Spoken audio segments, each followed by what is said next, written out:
There's a term, once a Marine, always a Marine, but there's also the term, eat the apple, F the core. I don't work for you no more.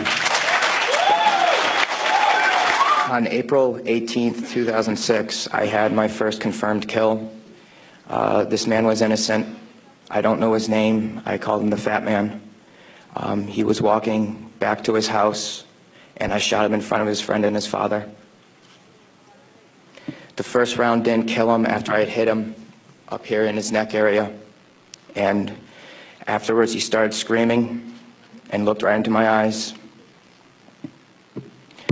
So I looked at my friend who I was on post with, and I said, well, I can't let that happen. So I took another shot and took him out. He was then carried away by the rest of his family. It took 7 people to carry his body away. We were all congratulated after we had our first kills, and that happened to have been mine.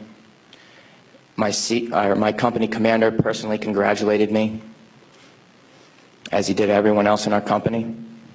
This is the same individual who had stated that whoever gets their first kill by stabbing them to death will get a 4-day pass when we return from Iraq.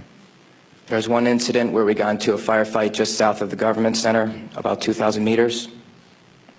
We had no idea where the fire was coming from, and the way our rules of engagement were, pinpoint where the fire is coming from and throw a rocket at it. So with that being said, we still didn't know where the fire was coming from, and an 84-millimeter rocket was shot into a house. I do not know if there was anyone in it. We do not know if that's where the fire was coming from, but that's what was done.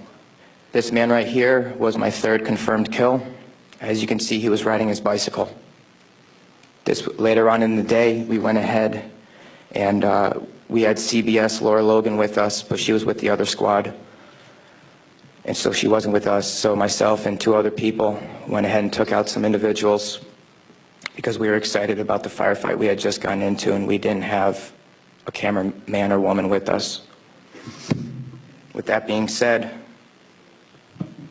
anytime we did have embedded reporters with us, our actions would change drastically. We never acted the same. We were always on key with everything, did everything by the books.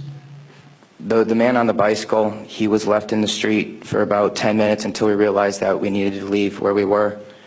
And his body was dragged about 10 feet to the right of him, where his body was thrown behind a rock wall, and his bicycle was thrown on top of him. House raids. Because we were a grunt battalion, we were responsible for going on several patrols.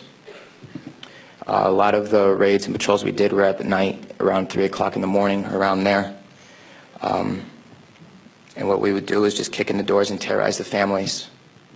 That was an image taken around 3 o'clock in the morning through night vision goggles. And that is the segregation of the women and children and the men.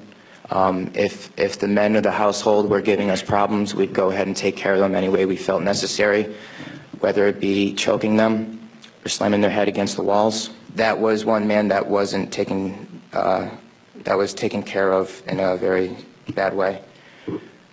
Because of all the wiring that he had, it would be considered an IED making material. That is the Fatimat Mosque minaret.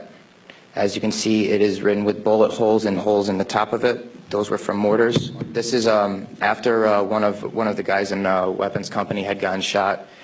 This is a way that we would take out our aggression.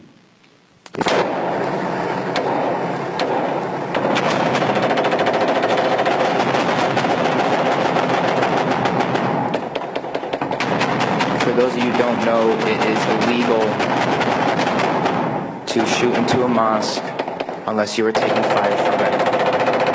There was no fire that was taken from that mosque. It was shot into because we were angry. I am sorry for the hate and destruction that I've inflicted on innocent people, and I'm sorry for the hate and destruction that others have inflicted on innocent people. At one point, it was okay, but reality has shown that it's not, and that this is happening, and that until people hear about what is going on with this war, it will continue to happen and people will continue to die.